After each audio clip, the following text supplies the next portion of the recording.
এক সদ্য মায়ের মৃত্যু তো হয়েছে বিষ স্যালাইনে, আর তারপর চারিদিক তোলপাড়। এবার এক সদ্য মায়ের শিশুর মৃত্যু। হ্যাঁ, এবার আর এক সদ্য মায়ের শিশুর মৃত্যু মেদিনীপুর মেডিকেল। আবারও সেই মেদিনীপুর মেডিকেলেই ফের অঘটন। মৃত্যু হলো এবার রেখা সাউয়ের শিশু পুত্রের।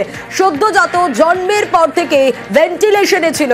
ভেন্টিলেশনে 7 দিন থাকার পর আজ এই ঘটনা। ঠিক কি ঘটেছে আরো বিস্তারিত জানতে পারবো শোভনের কাছ থেকে। শোভন রয়েছে। শোভন, একদিকে বিষ স্যালাইনে অসুস্থ সদ্য মা রেখা সাউ, আর তারপর সন্তানকেও হারাতে হলো। সদ্যজাত সন্তান 7 দিন তো ভেন্টিলেশনে ছিল, তারপর কি হলো যে প্রাণ চলে গেল?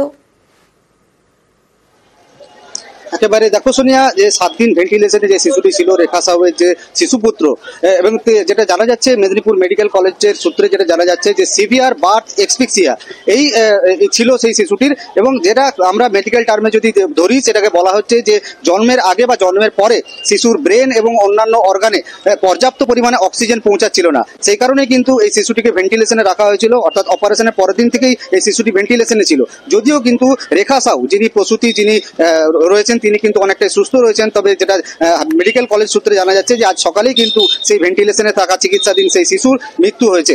এবং যেটা পরিবারের তরফ থেকে অভিযোগ করা হচ্ছে যে সেই সময় অর্থাৎ অপারেশনের সময় যে স্যালাইন ব্যবহার করা হয়েছিল, যে স্যালাইনের পার্শ্ব প্রতিক্রিয়ার ফলে অসুস্থ হয়ে পড়েছিল 5 প্রসূতি, হ্যাঁ, তার মধ্যে কিন্তু এই রেখা সাউ ছিল। এবং সেই কারণে হয়তো সেই অসুস্থতার কারণেই কিন্তু সেই প্রভাব সেই শিশুর মধ্যে পড়েছিল, এবং সেই জন্যই প্রথম দিন থেকে সেই শিশু ভেন্টিলেশনে চলে যায়, আর যে কারণে হয়তো সেই শিশুর মৃত্যু হয়েছে। এবং এরপরে কিন্তু যথেষ্ট উদ্বিগ্ন এই শিশুর পরিবার। তারা দাবি করেছেন যে এর সঠিক তদন্ত হোক, এবং এই পেছনে কি কারণ রয়েছে এই ঘটনার পেছনে তা সঠিক তদন্ত করে খতিয়ে দেখা হোক, এমনটাই দাবি পরিবারের। একদমই শোভন। আর 7 দিন ধরে ভেন্টিলেশনে ছিল এই শিশু, আর সদ্যজাতের সিভিয়ার বার্থ এক্সপেশিয়া ছিল বলে দাবি মেদিনীপুর মেডিকেল কলেজের প্রিন্সিপালের।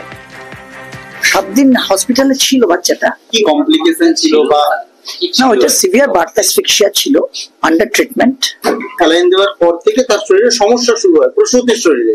এইগুলো কি তাহলে খতিয়ে দেখা হবে? আপনি আমাকে জিজ্ঞেস করলেন বাচ্চার ব্যাপারটা, তাই না? কি কি দেখা হচ্ছে আপনাদের তরফে সেটা যদি। পেশেন্ট তো 7 দিন অ্যাডমিটেড ছিল ইন ক্রিটিক্যাল কেয়ার, এনআইসিইউ। সেখানে তার ট্রিটমেন্ট হয়েছে। Patient was in shock with renal failure. তারপর পেশেন্ট আজকে 9টা 10-এ এক্সপায়ার করেছে। পেডিয়াট্রিক ডিপার্টমেন্টের এইচওডি তিনি কি বলছেন শোনাবো। বাচ্চাটা তো খারাপ ছিল,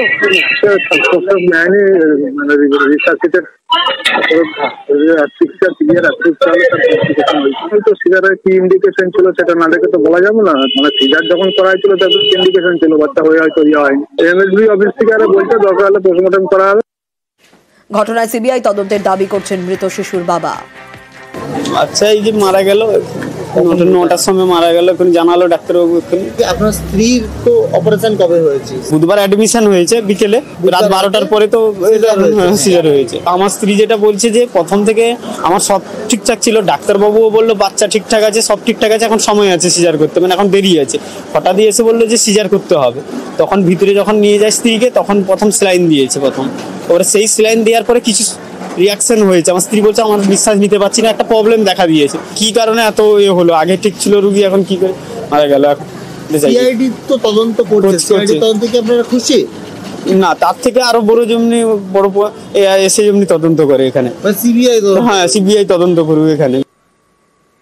অন্যদিকে বাকি সদ্য মায়েরা তারা কিরকম রয়েছে? বাকি 3 জন ভেন্টিলেশনের বাইরে আনা হলো নসরিমকে। বিষ স্যালাইনে অসুস্থ নসরিম ভেন্টিলেশনের বাইরে, এসএসকেএম এ অক্সিজেন সাপোর্টে নসরিম খাতুন।